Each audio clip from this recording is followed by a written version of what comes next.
After I gave birth, my husband's family took my baby. They said I wasn't experienced enough to care for her. He just smiled and let them. You are welcome to my channel. Let's dive in. They took my baby from me because I was inexperienced and my husband let them. 3 weeks ago, I gave birth to my daughter. It was the hardest, most beautiful thing I've ever done in my life. She was perfect. A little early, but healthy. The moment I held her, sweaty and shaking in that hospital bed, everything else disappeared. I didn't care about the pain, the blood, the mess. I was just in awe that she was mine. My baby. My tiny miracle. But I never expected the love I felt in that moment to be so short-lived. We brought her home 2 days later. I was terrified, sure, what new mom isn't? But I was ready to learn. Ready to mess up and get back up. To grow into motherhood, one diaper and sleepless nights at a time. Then his family showed up. My husband's mom and 2 older sisters came to help. That's how they put it. I didn't mind at first. I thought they were just excited. I even appreciated the gesture until I realized they didn't come to help. They came to take over. His mother immediately took my daughter from my arms and said, "Oh dear, she looks uncomfortable. You're holding her too tightly." I wasn't. His eldest sister gave me a fake smile and said, "Don't take it personally. You'll learn. We've done this before." I kept quiet at first. I was exhausted, still healing, trying not to let the stitches burn every time I walked. I told myself it was okay. That they meant well. But they started making decisions without me. Changing her clothes, giving her formula when I was still trying to breastfeed, rearranging her things in the nursery for convenience. Every time I protested, I was met with, "It's not about you. It's about what's best for the baby." And my husband? He just stood there. Shrugging. Smiling. Saying things like, "They're only trying to help, babe. Don't be so sensitive." The night they said they'd take the baby home with them so I could get some rest, I panicked. I said no. Repeatedly. Firmly. My voice cracked from crying. His mother said, "You need to trust people who know what they are doing. You're a first-time mom, and it shows." My husband looked at me and said, "It's just for one night. You need sleep. Please don't be difficult." That was 2.5 weeks ago. They haven't brought her back. At first, I thought it was a misunderstanding. Maybe they really did think I needed rest. Maybe they'd bring her back the next morning, and we could laugh awkwardly about how overprotective I was. But morning came. Then noon. Then evening. And they didn't come back. I called my husband at work, panicking. "Where is she? Why aren't they back yet?" He sounded calm. Too calm. Like I was asking about a missing package, not our child. "They are keeping her for a few more days. My mom says you need time to recover. You're still bleeding, right?" My throat went dry. "I'm her mother." "I know," he said. "But they are more experienced. You barely know how to hold her." I sat there on the living room floor, in the same milk-stained shirt I'd been wearing for 2 days, and something inside me cracked. They weren't just helping. They were replacing me. Every day after that was a blur of lies and gaslighting. I begged to go see her. My husband would say, "You're still healing," or, "Let's wait till Sunday, we'll all go together." Sunday would come. He'd make up another excuse. "She's fine. She's with people who love her. Stop acting crazy." I started calling his sisters. His mom. No one picked up. Text went unanswered. I asked for the address of the house they were staying in. He said I was being dramatic. Then I asked him something I hadn't dared to before. "Do you think I'm a bad mother?" He didn't answer right away. And that silence, it broke me. I started pumping milk and storing it in bottles, labeling each one with the date. I lined them up in the fridge like proof of something, proof that I was trying. That I could be a good mom. That I still mattered. But none of it made it to my daughter. Every time I asked to drop it off, it'd say, "They already bought formula. Don't worry about it. Don't worry about it." My body was aching for a baby I hadn't seen in almost 10 days. My breasts were leaking, my arms empty, my soul hollow. I would wake up at night to phantom cries and run to the nursery like a madwoman, only to remember the crib was still perfectly made. Unused. One day, I lost it. I screamed. Cried. I told him to bring her back or I'd call the police. He looked at me, really looked at me, and said, "Don't do this. Don't make this ugly." Then came the cherry on top. Do you think they'd believe a woman going through postpartum hormones over a respected family like mine? That's when I realized this had been planned. The fake concern. The manipulation. The little digs about me being too sensitive or not knowing what I was doing. It wasn't just family being overbearing. They were slowly, strategically erasing me. And the man I married, the one who promised to protect me, was watching it happen. Maybe even helping. I stopped eating. Stopped showering. Stopped talking. I just sat by the window every day, watching the driveway, waiting for them to bring her back. Hoping she'd be in her pink onesie. That her little head would be wrapped in that floral cap I loved.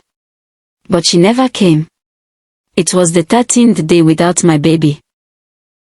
13 days since I had felt her weight in my arms, smelled her skin, had the soft coo she made when she was drifting to sleep. I stood in the shower that morning, water running cold, and stared at myself in the mirror. My eyes were sunken. My face pale. My body still healing from childbirth, but now drained from something worse, hopelessness. And then I saw it. Tucked under the bathroom cabinet was the hospital discharge bag. I hadn't opened it since we came home. My trembling hands pulled it out, and there it was, her birth certificate, the little hospital bracelet with both our names, the mother my name line in bold. Proof. Something in me ignited. I dressed like I was going to wear jeans, sneakers, hoodie. I tucked the documents into my bag and left the house while my husband was at work. My heart pounded with every step, but I didn't stop. Couldn't. I went straight to the police station. I told them everything, how they took my baby, refused to return her, how my husband was complicit. The officer listened. He looked uncomfortable. He asked questions slowly, like he didn't want to be involved. "Do you have any custody papers?" "No, we are married." "Why would I?" "Do you know the exact location where the child is being kept?" "No." "He won't tell me." He leaned back in his chair, exhaling. "Without proof that they are withholding her against your will, and without knowing where she is, this becomes a civil matter. Not criminal. A civil matter." I felt the room spin. My daughter had been taken from me, and all they could say was civil matter. But I didn't cry. I stood up. I thanked him. And I walked out with one thought playing on a loop in my mind. If no one's coming to save me, I'll save myself. I started documenting everything. Every unanswered text. Every time I asked for a photo or visit and got silence. Every rude, dismissive message from his mother, his sister, even him. I saved voicemails. Took screenshots.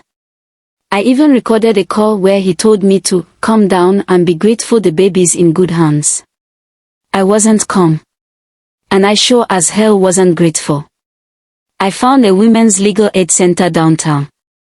I walked in with cracked lips and shaky hands, carrying nothing but my baby's birth certificate and a folder full of heartbreak. The woman at the desk was kind. She asked gentle questions.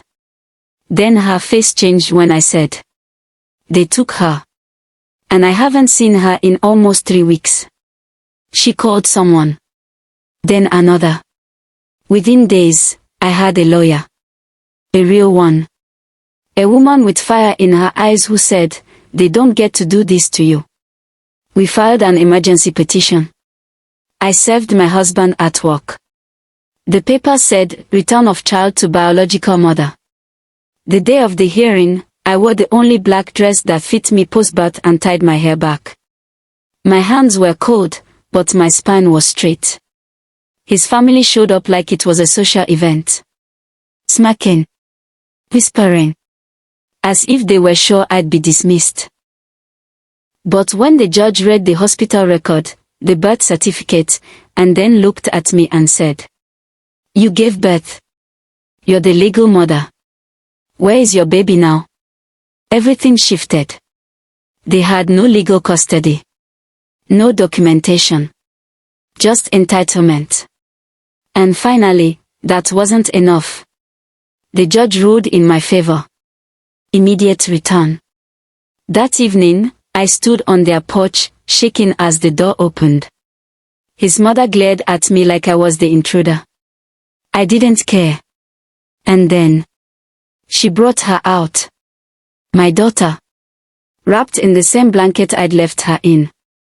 Her eyes searched the crowd, confused, until they landed on me. I held out my arms. She blinked. Then stretched one tiny hand toward me. She knew. My baby knew. I whispered, "Mommy's here." And for the first time in weeks, I felt whole. Bringing her home wasn't the happy ending I imagined. It was the beginning of a new war. The day after I got her back, my husband came home from work like nothing happened. No apology. No remorse. Just a casual, "So what's for dinner?"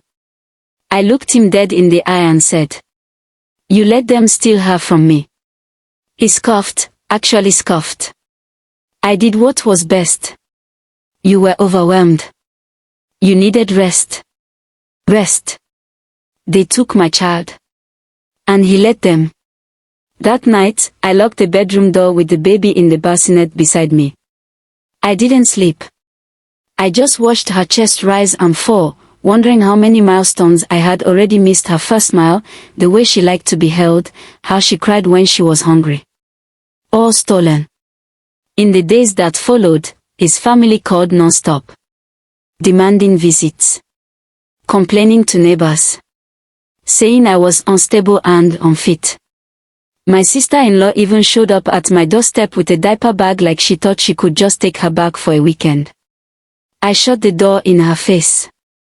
My husband started sleeping on the couch. He didn't say much. But the silence between us was louder than any fight we'd ever had. And then one morning, I woke up and decided enough. I packed a bag, strapped my daughter into her car seat, and drove to a shelter the legal center recommended. A place where women like me, broken, but not done, could breathe. I filed for separation. I started therapy. I learned to make bottles with one hand and write court declarations with the other. I got stronger. Not overnight, but slowly. Day by day. He tried to play the victim. Told everyone I ran away with the baby. His mother called me a witch. His sister said I was brainwashed. Let them talk. Because now when I look at my daughter, I don't see loss anymore. I see power. My power. She doesn't know it yet, but her first gift to me was saving me from the woman I used to be: scared, silenced, small. Not anymore. It's been a year. 12 months since I held my daughter in my arms again. Since I stopped begging to be loved and started choosing myself. I won full custody.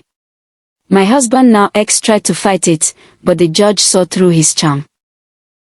His family wasn't allowed near her anymore.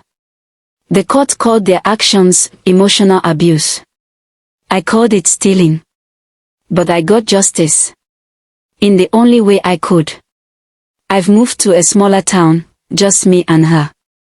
I found a job at a local clinic. It's not glamorous, but it pays the bills and lets me come home every night to the only person whose opinion matters, not my daughter. She's walking now. Wobbly steps and gummy laughs, always grabbing at my face like she's memorizing me. And sometimes, when I catch my reflection in her eyes, I see someone new, someone I fought to become.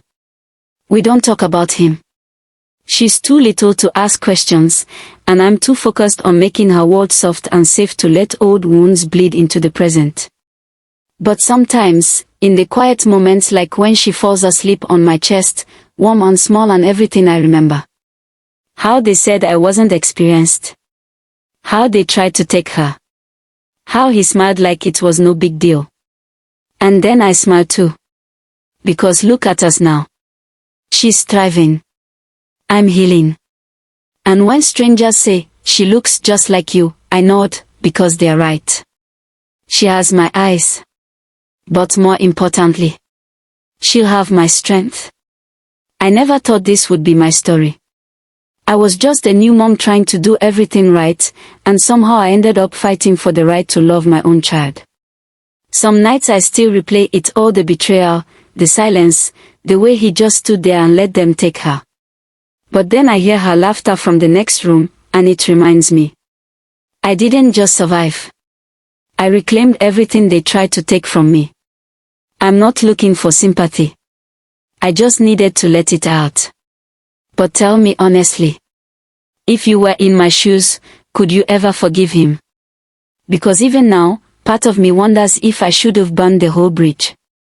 Or if walking away was enough.